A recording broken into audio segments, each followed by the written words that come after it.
My son put me in a nursing home for my own good. He didn't expect me to walk out with the one document that ruined his plan. The first thing my son stole from me was not my house. It was my schedule. People don't talk enough about that. They imagine control arrives dramatically, signatures forged, accounts emptied, jewelry missing from drawers. And yes, sometimes it does. But more often it begins with something quieter. We've adjusted your medications. Don't worry about the mail. I already handled the bank. You don't need to drive anymore. This is for your own good. For your own good is one of the most dangerous phrases in the English language when spoken by someone with access. My name is Eleanor Finch. I was 74 years old when my son, Matthew, drove me to Briar Hill residence on a Tuesday afternoon in March and told me it was temporary, just until things settle down, he said. I remember the weather because betrayal sharpens details. It was cold enough that the trees looked metallic. There was still dirty snow piled near the curbs. I wore my navy coat with the missing button and carried my own bag because I had not yet understood what was happening. Matthew was kind the entire drive. That's important. Cruelty is often at its most efficient when wrapped in patience. He talked about practicalities, about safety, about how worried he'd been since my fall in January, though that fall had been nothing more than my boot catching the back step, and my bruising my hip, and my pride in equal measure. You've seemed overwhelmed, he said. I turned and looked at him. By what? He kept his eyes on the road. Everything. Everything. Such a useful word when you'd prefer not to specify. If you've ever heard someone describe you as fragile while they were actively taking power from you, comment 1. I'd like to know how many of us have survived polite ambushes. Briar Hill smelled like lemon cleanser and overcooked carrots. No one should have to smell that combination while still fully competent. The receptionist smiled too much. The administrator spoke in the slowed, over-enunciated tone people reserve for children and old women they've already categorized. Matthew signed most of the paperwork. That should have frightened me more than it did at the time. I was tired, hurt, confused in the specific way. Grief and widowhood and too many helpful adult children can make you. My husband, Thomas, had died 2 years earlier. Since then, Matthew had become increasingly involved in my affairs. At first I was grateful. He was my only son. He lived 20 minutes away. He noticed when the gutters needed clearing. He took me grocery shopping after I stopped liking the freeway. Then came the little things. He asked for copies of account statements in case of emergency. 18. He suggested adding his name to utility access. He offered to streamline bill payments. He said I looked tired every time I disagreed with him. There is a type of person who mistakes repetition for truth. If they call you confused long enough, they begin to believe the diagnosis they are manufacturing. I stayed at Briar Hill 3 days before I understood I was not there for recovery. I was there for removal. On the 4th morning, I asked the nurse for my purse. It's in administration for safekeeping, she said. Safekeeping. Again, that word. I asked for my phone. The family requested reduced stimulation. Reduced stimulation. I almost laughed. At 74, after raising a child, burying a husband, surviving uterine cancer in 1998, and a kitchen renovation in 2006, I had apparently become too delicate for my own phone. That afternoon, I met Gloria, 82, sharp as broken glass, dyed red hair, one hearing aid she turned off when bored. She looked at me over the bridge of her readers in the common room and said, "You're not supposed to be here." I said, "Thank you." She nodded. You walk too fast and ask too many direct questions. We became allies immediately. Gloria explained how Briar Hill worked, which nurses were decent, which aides listened, which administrator to avoid because he documented irritation as confusion. Most importantly, she explained that family members often used short-term admission to create a factual pattern. Once you're in long enough, she said, they start saying you've adjusted well. then your outside life becomes evidence against you, because it looks unstable compared to their arrangement. I stared at her. How do you know that? My niece tried it, she said. She forgot I still had friends in county government. Now, with concerns of one, I loved her on sight. By day 6, I had charmed a volunteer into letting me use the office printer under the pretense of wanting church bulletins. By day 7, I had access briefly to the mail cart, and that is when I found the envelope. White, legal size, addressed to me, forwarded from my house, from the office of Harold Pike, attorney at law. The staff had not opened it yet. They had simply held it. I turned the envelope over in my hands and felt something old and iron-hard return to life inside me.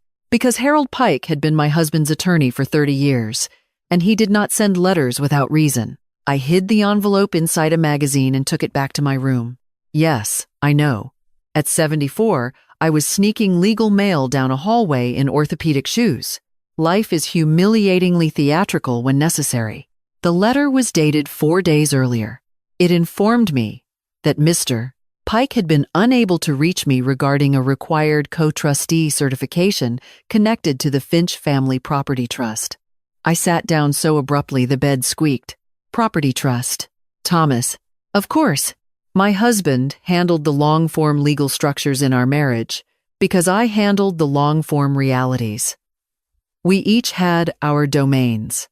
Years earlier, after Matthew's failed business venture and a very uncomfortable request for a temporary home equity loan, Thomas had quietly restructured ownership of the house and investment accounts into a protected trust.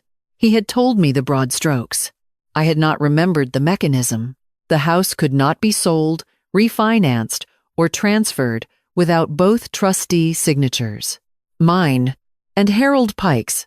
Matthew, who had been moving me around like luggage under the banner of concern, had probably assumed my absence would smooth that process.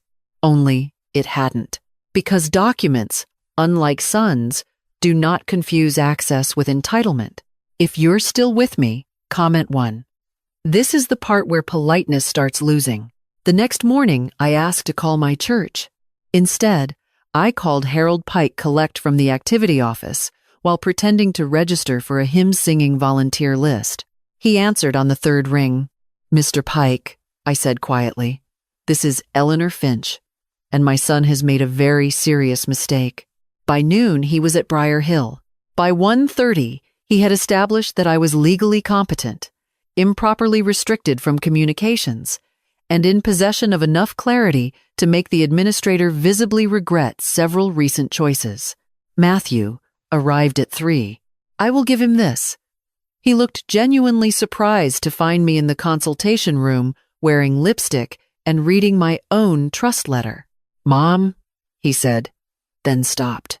Harold Pike folded his hands. Mr. Finch, he said, please sit. Matthew did not sit well. His explanation came out in pieces. Concern, safety, temporary support, medication management, stress after my fall.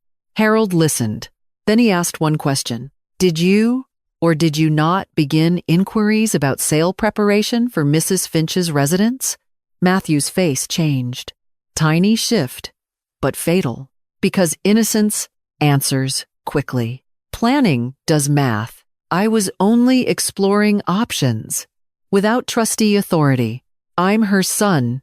Yes, said Harold. You are. That sentence did more damage than a shout would have. I finally spoke. You put me in a facility and took my phone. Amen. Matthew turned to me, wounded now, which irritated me beyond language. I was trying to help. No, I said, very calmly. There was silence then. A good silence. A clarifying one. By the end of the week, I was home. Not because Matthew relented, because the legal structure left him no room to continue pretending. Harold filed formal notices. The facility revised its records. My physician documented full competency. My bank removed Matthew's temporary support access. The locks were changed. The mail forwarding was reversed. And Gloria? I sent Gloria orchids and a contraband box of dark chocolates with a note that said, "For tactical services rendered." Matthew did not speak to me for 2 months. Then he called, crying. I know some people expect me to say that was the beginning of healing. It wasn't. It was the beginning of accuracy. He had debts. More than I knew. He had told people the house would likely be sold within the year. He had made plans based on an assumption of eventual access and immediate managerial control. In other words, he had mistaken being next of kin for being next in command. He apologized. I believed parts of it. Love is not erased by betrayal. That is what makes betrayal so efficient. But love without boundaries is just slow surrender with better branding. We rebuilt, my son and I, but not romantically. Not in one conversation. Not with miraculous tears on a porch swing. We rebuilt through paperwork, distance, supervised honesty, and a level of practical humility he had never previously been required to practice. I amended the trust. I named a professional fiduciary as successor. I added oversight. I documented everything. Then I took a 2-week trip to Maine by myself, because after being told I was too fragile for my own life, I wanted the Atlantic Ocean to witness my refusal. Sometimes, on quiet afternoons, I still think about that envelope on the mail cart. White, legal-sized, almost intercepted. The document that ruined my son's plan was not dramatic. No secret vault. No hidden fortune. Just a trust certification and a lawyer who still used proper paper stock. But that's often how women get saved. Not by miracles, by records, and by remembering, at the exact right moment, that being inconvenient to someone else's agenda does not mean you are incapable. It may simply mean you are still yourself.